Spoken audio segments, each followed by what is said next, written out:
I've actually been having a lot of issues with this camera trying to do this video for some reason. This is our donated blade. I've been inspecting it. Here's the nice pretty sword bag it came in. Yeah, very nice, well done. I think it's actually a prettier sword bag than the Ryan sword. The sageo is very nicely colored, as you can see, I hope. It is a black with cherry kind of red effects on it. The wrapping, not nice. There's a gap between the suya and the suba. Sorry if I said that wrong. I think I bit my lip. It's a little swollen. The fittings are kind of like a cast steel alloy mixture, so it's a little tougher than the Ryan, but there's still, I would replace them with a an iron or a steel suba. The wrapping is actually a better wrapping than the Ryan. The Ryan and even Shetness swords do this. They will take the grip points here and they'll be just a little bulkier than they should because they do a double twist. You don't want to do that because it makes it hard to wrap. Traditionally you only want one twist per these. So I like the grip. Downside, it has the same problem that the Ryan sword and most Chinatanas have this issue. The pegs are in the wrong place. Not a big deal. You can just take the wrapping and rearrange the wrap. Same with the sageo point, so that's not a big deal to me. My problem is the blade ready out of the box? And by ready I mean you can smoothly draw it, and that's just how you do it. You use your thumb, push on the edge, or even center wise. It's easier to do it over here. Trying to do it here is awkward. Okay, one thing you need to know is when you look here, there's a dent here and here. That's they're fitting it to it. That's not a problem, as it's not shiny or polished. You need to look here if there are these kind of streaks. That means that the sheath is binding against that. That's kind of the problem we're having with the Ryan sword, and even Kaze is having that issue because I still have to work on its sheath a little more.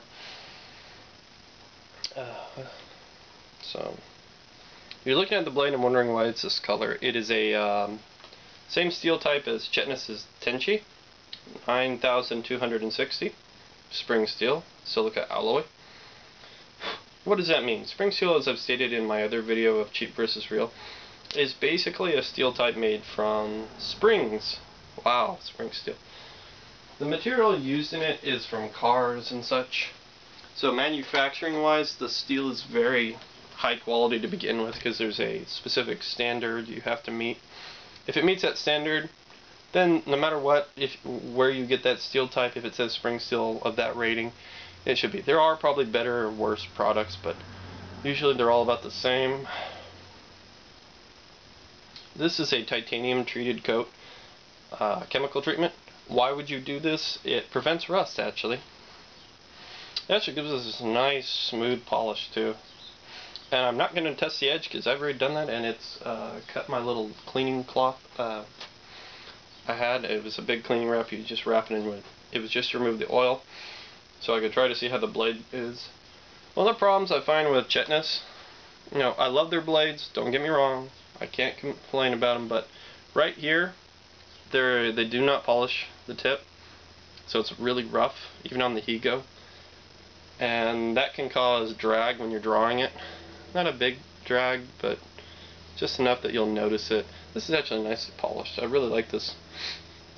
One of the things you should do is bring your blade up to a light source and check the tip with one eye closed and one eye open. When you do that, bring it to a light source. You can check to see if the edge of the blade and the tip have a nice curve. You want them to be basically mirrored. The Ryan sword is not. It's actually kind of lopsided on one and then comes up a little late on the other. What does that mean? Bad tip. It's very common in Chinatanas. This one actually seems to have correct tipping. Correct tip. The edge, the whole blade length. Usually I can run my finger here and kind of note where there are wave spots. There are none. Oh. Usually you don't want to keep your hands on the blade because it's oil. Your oil will get to the blade and that can cause oxidization, which is rust. But because this is titanium treated, I don't really care. And a lot of people want me to handle the blades for some reason. That you guys want more of an impact, I guess. So overall, this was made by a company on eBay called Ninja-Katana. I would give them 5 out of 5. The company, I mean, it shipped in about the same box style as Ryan's sword. It was a lot easier to open. I mean, all I did was go with a little, box cutter, popped it up and went it. Ryan's sword had so much tape, it took me a couple of minutes, even with a box cutter, to get it open. So a little frustration there.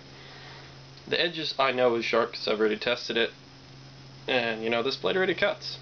Not like Higo or Kaze, but it's for a starter blade. It's got a good weight to it. It's very smooth. This is unoiled, by the way. Yeah, I dried it off before we started, as you can see. Because if you can see my fingerprints appearing on the blade, that means there's no oil. It's dry. So the titanium coat actually gives it kind of a slick action. So even if you didn't have oil on it, it gives it a little lubricancy. It's a little more lubricant than standard. Give this blade 4.2. I think that's a solid thing, just because there were problems, but they're minor. What I want you to look at is the blade. If the blade here is good quality, you can address these other issues, buy different parts, redo it yourself, hand do it, make a better blade yourself. So what I want my subscribers to look for are the diamond in the rough. The blades that are good from the manufacturers we should trust. And so far I'm really happy with this Ninja-Katana. So, Demon Sword out, comment or not. Thanks for the donation, everybody.